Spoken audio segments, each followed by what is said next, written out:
Les buffles défendent souvent leurs proches et les sauvent de leurs ennemis, mais les animaux à sabots ne se mettent généralement en danger que pour des camarades qui continuent à se battre jusqu'à la fin. Ici, une lionne a abattu un buffle et a commencé à l'étrangler. L'ongulé est sous le choc de l'attaque, couché sur le dos, les pattes en l'air et presque immobile. La lionne voit que le reste du troupeau ne sait pas s'il a une chance de se défendre ou s'il est déjà trop tard. La chatte prédatrice attend son heure car le temps joue en sa faveur. Elle étrangle le buffle et chaque seconde qui passe, il reste de moins en moins de temps pour sauver l'animal à sabots. Ses forces s'amenuisent. Le troupeau ne sait pas s'il doit combattre le chat prédateur car le taureau couché ne bouge pas. Peut-être est-il déjà trop tard. Finalement, l'un des buffles fait quelque chose d'inattendu pour la lionne. Il frappe son camarade à terre. Ce n'est pas un acte d'agression, mais la dernière chance de vérifier s'il est encore à vie. Il s'avère qu'il est vivant. Le buffle couché sur le dos reprend conscience et se retourne sur le ventre, tombant directement dans les griffes de la lionne. Le troupeau prend alors immédiatement des mesures décisives. Marche sur la lionne et tente de l'encercler. La féline n'a d'autre choix que de relâcher sa proie. Nous vous montrerons d'autres cas où les buffles ont surpris leur ennemi et ont fait preuve d'une force incroyable alliée à l'intelligence. Un grand et puissant cerf a commis une grave erreur en essayant de montrer sa force face à un bison. Le taureau se comportait de manière non agressive et le cerf, avec ses bois massifs, pensait qu'il était face à un adversaire facile. Grand, encombrant, mais lâche. Mais le cerf se trompait. L'énorme bison était légèrement surpris par l'agression non provoquée du cerf, comme s'il ne pouvait pas croire à la folie d'un animal à sabots nettement moins massif. Mais lorsque le cerf dirige ses bois vers le taureau, le bison réagit immédiatement à cette audace. Il charge et repousse facilement l'agresseur. Le cerf est sous le choc, mais s'entête à imposer le combat. Le bison n'a que faire de l'acharnement du cerf. Les forces sont trop inégales et le taureau le démontre volontiers. Il ignore les coups du cerf, secoue rapidement la tête de façon inattendue, marche sur l'adversaire et le presse à nouveau. Le désir de se montrer s'est transformé en une défaite honteuse pour le cerf. Le bison oblige le cerf à paniquer et à s'enfuir. Désormais, il ne prendra plus la tranquillité pour de la faiblesse. Voici l'une des scènes de combat les plus dynamiques et les plus intenses entre lion et buffle qui aient été filmées. Ici, un jeune taureau agressif court devant le troupeau, exprimant clairement son désir de se battre et de se mettre en difficulté. Il est fort, rapide, avec des pattes et un cou musclé et puissant, ainsi que de longues cornes acérées. Cependant, le taureau n'a pas encore atteint sa taille maximale. Les efforts combinés de la lionne et du jeune lion constituent une menace sérieuse pour lui. Mais le taureau ne se soucie pas du danger. Il se lance hardiment dans la bataille, manœuvrant, brisant l'encerclement, menaçant ses adversaires de ses cornes acérées et les dispersant. Cependant, les chasseurs sont manifestement plus expérimentés. Ils se jettent sur le taureau de différents côtés. C'est un véritable combat de titans. Le buffle pèse environ une demi-tonne. Le lion fait la moitié de sa taille et la lionne est plus de 3 fois plus petite que l'animal à sabots. Néanmoins, tous les participants à ce combat sont des représentants de la catégorie des poids lourds. Pour compenser la supériorité du buffle, les prédateurs attaquent habilement et simultanément, en employant des tactiques optimales et en faisant appel à toute leur maîtrise. Dans ce combat, les deux camps montrent toutes leurs capacités. Prêtez attention à l'aisance des mouvements, à la rapidité des frappes, des projections et des feintes. Il est difficile de croire que l'animal à sabots est tellement plus massif que ses adversaires. Même après que les lions aient porté un coup dévastateur en s'accrochant au corps du buffle avec leurs griffes, l'herbivore continue de tourner, de résister et refuse d'abandonner. Mais avec un tel poids, l'animal à sabots manœuvre et se déplace. C'est pourquoi les prédateurs ne se contentent pas de s'accrocher à lui, mais tirent aussi dans différentes directions. La lionne est montée sur le dos du buffle pour l'empêcher de prendre de la vitesse et réduire sa manœuvrabilité. Elle enfonce ses griffes dans les pattes du buffle et ses crocs pénètrent la base de la colonne vertébrale. Avec un peu de chance, elle pourrait paralyser l'animal à sabot. Pendant ce temps, le lion s'accroche au cou du taureau. Quelle que soit la puissance des muscles de cette partie du corps de l'ongulé, ils ne peuvent pas résister à une telle pression.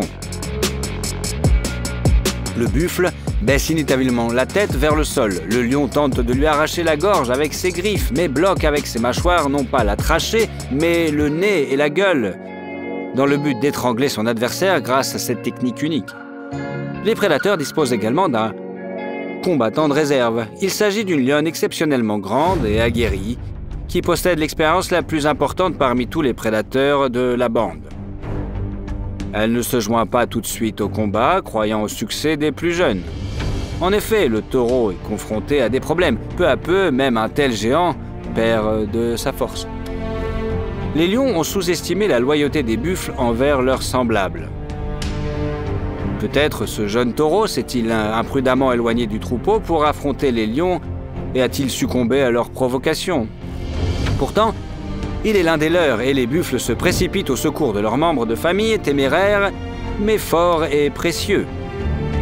Les taureaux avancent à grands pas, soulevant un nuage de poussière.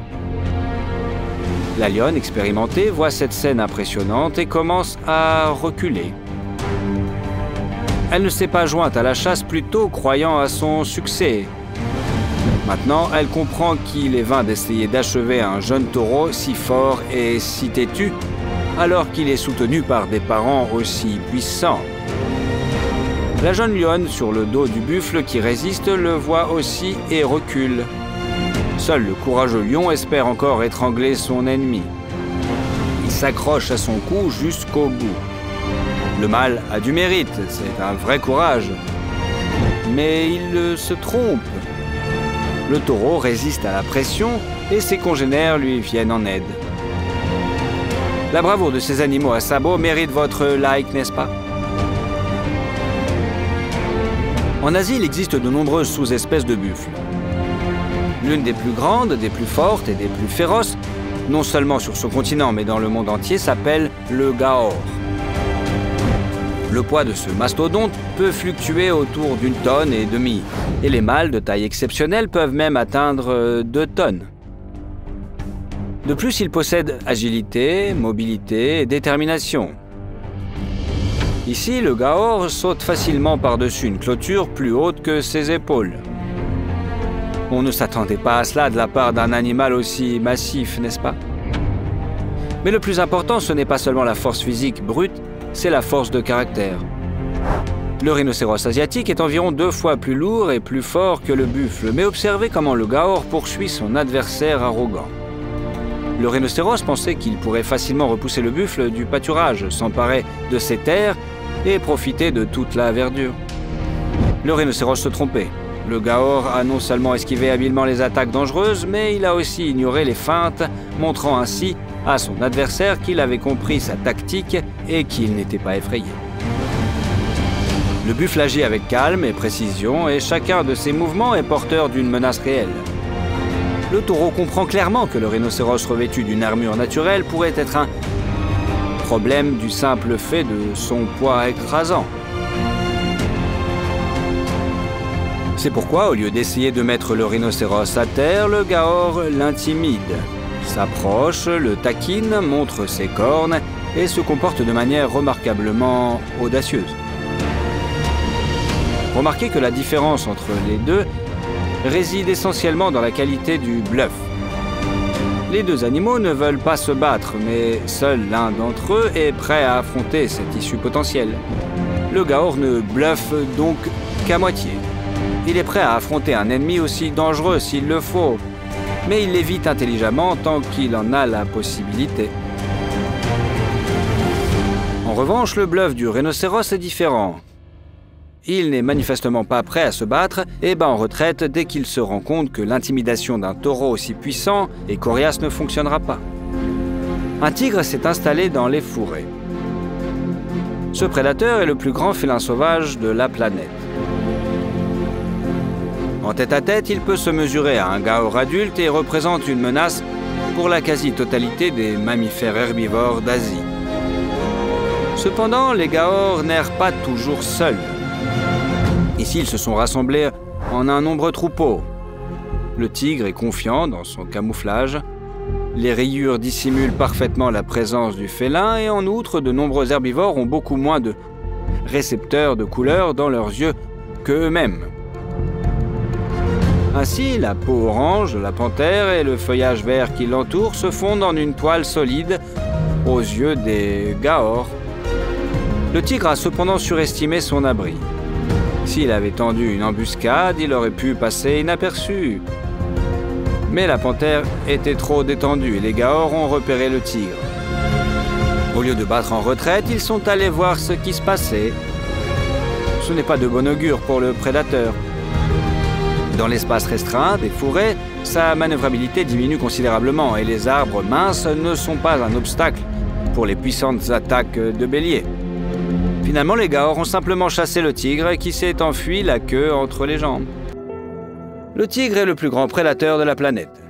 Si l'on parle de force physique pure, il surpasse même le lion. Mais si vous pensez qu'un tigre ne peut craindre personne, vous vous trompez. Ce chat rayé est venu calmement au point d'eau. Il ne touche personne, il n'attaque personne, et pourtant, elle se sent en confiance. Sauf que sa compagnie n'est pas celle de l'éléphant indien, venu lui aussi s'abreuver. Il pourrait partager pacifiquement cette eau, car le tigre, même avec toute sa force, n'est pas capable de rivaliser avec un géant de plusieurs tonnes. Le tigre a réagi calmement à l'apparition du géant, mais a sous-estimé l'agressivité de l'herbivore. Pour une raison ou une autre, l'éléphant a décidé qu'il n'avait pas besoin d'une telle compagnie. Il a attaqué le tigre avec fureur, mais il a été chassé. Le tigre a dû s'enfuir. S'il avait hésité une seconde de plus, l'éléphant l'aurait tout simplement piétiné. Les lions sont de bons nageurs et peuvent traverser de petites étendues d'eau, mais traverser ce lac était une mauvaise erreur. Il abrite l'hippopotame, une créature territoriale et agressive qui pèse plus de 3 tonnes et qui a la force de faire couler les bateaux à moteur. Les 3 lions mâles constituent une force redoutable. Mais dans l'eau, sur le territoire d'un hippopotame en colère, ils sont comme des chatons mouillés. Les lions ne savaient pas à qui ils avaient affaire, mais ils ont reconnu la menace à temps. L'hippopotame nage délibérément vers eux pour les noyer, les écraser avec ses redoutables mâchoires qui contiennent des crocs aussi longs que votre bras. Les lions prennent la seule décision qui s'impose, ils se séparent, et l'hippopotame se balance entre eux pour attraper chacun d'entre eux. Cela ralentit un peu la bête qui ne parvient à attraper qu'un seul des frères. Une puissante traction et le lion n'esquive la prise de l'hippopotame qu'au tout dernier moment. Les crocs du géant éraflent la peau du lion, mais le félin parvient à s'échapper. L'hippopotame poursuit son attaque, mais le lion parvient à se déplacer sur le côté, évitant ainsi d'être pris dans les mâchoires de l'ennemi. La vie du chat est en jeu, les mâles sont effrayés, mais leur vitesse de réaction leur permet de résister au premier assaut. Il n'est pas question de résister. Sur Terre, 3 lions peuvent encore repousser un hippopotame adulte au péril de leur vie, mais dans l'eau, ils n'ont aucune chance de gagner. Ils ne peuvent simplement que s'échapper. Heureusement, les lions y parviennent. Ils sautent sur le rivage à toute vitesse et courent aussi vite et aussi loin que possible. Ils ne viendront plus jamais nager ici. Si vous pensez qu'un hippopotame est une proie facile sur Terre, vous vous trompez. Vous vous trompez autant que cette lionne qui a osé attaquer un hippopotame qui vaquait seul à ses occupations. D'un seul mouvement terrifiant, la tête entière de la lionne adulte se retrouve dans la gueule effrayante de l'hippo. Il a agité le chat comme une poupée de chiffon, l'a fait rouler sur le sol, puis l'a jeté comme un morceau de tissu inutile. La tête de la lionne a survécu, mais elle ne s'approchera plus jamais d'un ennemi aussi redoutable. Le tigre est le plus grand prédateur de la planète. Pesant plus d'un quart de tonne, ce prédateur possède une force immense et est capable de briser le cou d'un taureau. Que se passe-t-il si un tigre rencontre un énorme serpent sur un chemin étroit? Le chat lui arrachera-t-il la tête? Non, comme vous pouvez le constater, l'apparition du python a immédiatement fait changer le tigre d'avis. Tu es peut-être un prédateur coriace, mais un tel serpent ferait peur à n'importe qui. Penses-tu pouvoir dire que le serpent s'est défendu s'il n'a pas bougé du tout? Peut-être l'a-t-il repoussé par sa réputation. En tout cas, la réaction de la bête rayée face au serpent est éloquente. Même un énorme chat rayé n'oserait pas se frotter à ce géant sans pattes. Le guépard est le coureur le plus rapide de la planète, atteignant une vitesse d'environ 100 km/h. C'est presque 2 fois la vitesse d'un loup ou d'un lion. Mais pour pouvoir voler pratiquement au-dessus du sol à la poursuite de ses proies, le guépard a dû renoncer à sa puissante musculature. Il est très léger et flexible et donc vulnérable. Il doit éviter les combats avec d'autres prédateurs, car si le sprinter rayé est blessé, il ne peut pas atteindre sa vitesse maximale et rattraper les ongulés au pied rapide. Regardez comment ce guépard défend désespérément sa proie, mais est obligé de battre en retraite. Il n'y a qu'un seul adversaire, mais il est dangereux et féroce. Ne croyez pas que le chat tacheté soit un lâche. Le guépard n'a pas besoin de courage, mais même la victoire dans un combat avec un chacal ou une hyène peut lui être fatale. Après avoir vaincu un ennemi, mais avoir été blessé, le guépard sera condamné à une fin affamée. C'est pourquoi il doit constamment battre en retraite et s'enfuir lorsqu'il est attaqué par des concurrents. Vous pensez que c'est tout? Eh bien, il ne semble pas que ce soit le cas. Les guépards ne mangent pas non plus la charogne. Ainsi, si un concurrent lui prend sa nourriture, le guépard ne ramassera pas les restes et devra repartir à la chasse. Remarquez comment une hyène brune s'embarre de la proie de toute une famille de guépards. Avant même que les chasseurs n'aient eu le temps de reprendre leur souffle, ils sont attaqués. Il semble que les guépards aient été délibérément chassés. La hyène a repéré les guépards qui pénètrent sur son territoire, mais alors qu'elle aurait ignoré un autre grand félin, ce chasseur a été autorisé à attraper des proies sur son territoire. Comme vous pouvez le constater, la raison de son comportement n'est pas la noblesse, c'est simplement que les hyènes savaient qu'elles pouvaient facilement priver le guépard de son déjeuner légitime. Un léopard ou un lion devrait se battre, et les guépards battent en retraite. Elles ne savaient pas sur quelle terre elles faisaient affaire. Ici, un clan de hyènes s'est emparé du repas de plusieurs guépards qui venaient d'être capturés. Les hyènes n'ont pas l'avantage numérique, il y a aussi quelques guépards. Mais comme elles ne veulent pas se battre meute contre meute, elles battent en retraite. De plus, un guépard ne peut pas entraîner sa proie dans un arbre car ses griffes ne sont pas rétractées pour une meilleure adhérence au sol et ne donc pas aussi tranchantes que celles du léopard. Comme vous pouvez le constater, ces deux félins tachetés ne s'aiment pas trop non plus, et le léopard a un net avantage en termes de masse et de force physique. Et de fait, sur 10 tentatives, moins de la moitié se termine par un succès du prédateur, car sa proie, bien que moins rapide, possède une incroyable manœuvrabilité et est capable de changer la direction de sa course à près de 90 degrés, voire plus. Il semble que ce prédateur ne savait pas à quel point la cible qu'il poursuivait était manœuvrable. Déjà au cours de cette étonnante poursuite, il a dû regretter d'avoir choisi une cible aussi difficile. C'est comme si l'ongulé narguait le prédateur. Bien qu'il ait un net avantage dans une course en ligne droite, le chat ne fait pas courir son adversaire, là où il doit aller.